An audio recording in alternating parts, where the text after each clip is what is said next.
Les amis, et bienvenue dans cette nouvelle section, la demande d'échantillon. Généralement, quand d'abord, ça fait partie des erreurs de débutant que moi-même j'ai commises. Quand j'ai démarré dans ce business d'importation, il y a des marchandises.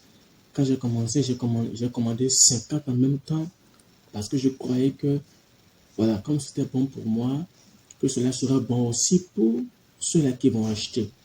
Malheureusement, j'ai quand même eu beaucoup de peine, d'accord, à pouvoir vendre ça. En fait, le produit n'a pas collé aussi vite que je le pensais. Maintenant, quand vous avez l'intention de personnaliser un produit, c'est-à-dire quoi? Vous voulez faire une marque, d'accord, à partir que ce soit d'un produit existant ou que ce soit un produit que le fabricant, que le fournisseur doit fabriquer pour vous à partir de rien, d'accord, il faut vous apprêter à certaines choses. Nous irons au cas par cas. Premièrement, supposons que vous voulez commander un produit existant, d'accord. Vous n'êtes pas dans la logique de le personnaliser pour en faire une marque. Même si vous êtes sûr du produit que vous avez vu, des détails et des caractéristiques que le fournisseur vous a donné, je vous conseille de faire une demande d'échantillon d'abord. Commandez d'abord un échantillon et quand cela sera arrivé, vous allez vraiment comparer ça à vos attentes. Est-ce que vraiment le produit là répond à toutes vos attentes? Et dans le cas où ça répond à vos attentes, alors vous pourrez faire une grosse commande avec quiétude.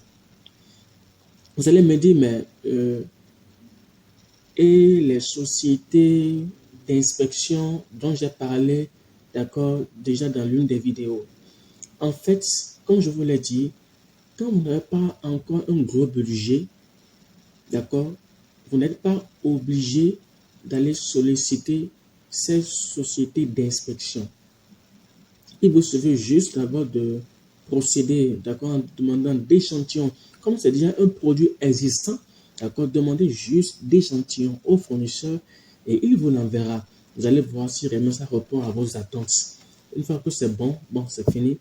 Vous pourrez après lancer une grosse commande. Mais dans ce cas aussi, quand l'échantillon vous parvient et que c'est bon, d'accord, et que vous voulez désormais lancer une grosse commande, ayez le réflexe de solliciter une société d'inspection de la qualité pour qu'il aille vous vérifier réellement que le produit qu'on vous envoie, d'accord, correspond réellement à ce que vous voulez.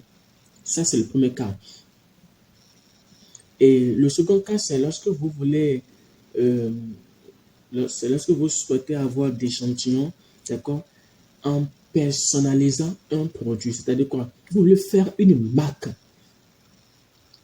Ça peut être une marque de maillot, bien de t-shirt, bien de Lacoste, ou bien une marque de coque de téléphone, bien une marque de portatif. Bref, ou bien d'écouteurs, de chaussures, tout ce que vous désirez. Dans ce cas-là, avant de lancer une grosse commande, demandez toujours au fournisseur de vous envoyer d'abord d'échantillons.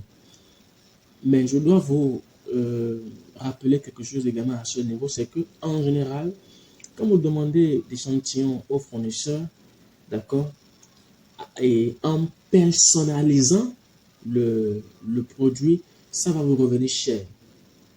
Et ça, c'est normal parce que il se peut que des gens se cachent derrière leur téléphone pour dire qu'ils sont des entreprises et qu'ils souhaitent d'abord avoir un échantillon d'un produit qu'ils ont personnalisé alors qu'ils n'ont plus l'intention de venir acheter encore après.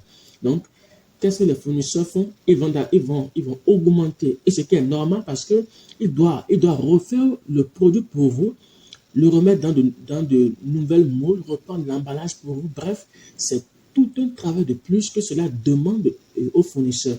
Donc, c'est vraiment normal que cela vous revienne un peu plus cher. Mais en général, lorsque vous le faites réellement et que vous revenez pour commander une grosse quantité, le fournisseur vous restitue la différence de prix lorsque vous avez commandé les échantillons. Donc, voilà ce qu'il faut garder en tête à ce niveau-là.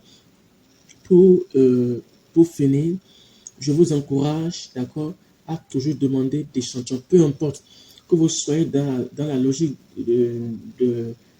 de sortir une marque à partir d'un produit, ou même si vous n'êtes pas dans l'esprit de sortir une marque, apprenez toujours à commander des échantillons, d'accord, avant de lancer une grosse commande. Ça vous évitera de prendre des produits de mauvaise qualité que vous pourriez avoir du mal à vendre. Ou même si le produit est de bonne qualité, d'accord, s'il ne correspondait pas aux besoins des clients, d'accord, cela vous aura évité de prendre une grosse quantité de produits qui viendra dormir dans votre magasin, d'accord, et que vous ne pourrez pas vendre à temps pour pouvoir récupérer votre capital et lancer encore de nouvelles commandes.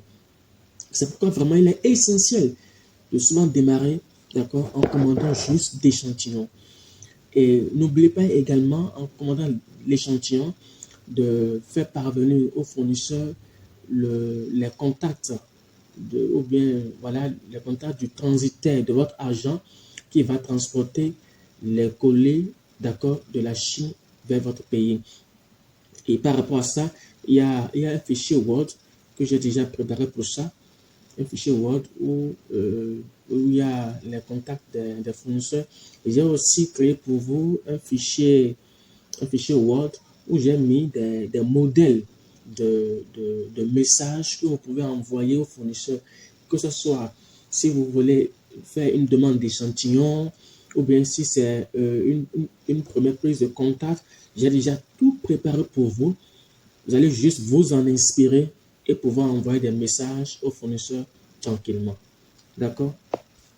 Voilà, ce sera tout pour cette partie demande d'échantillon.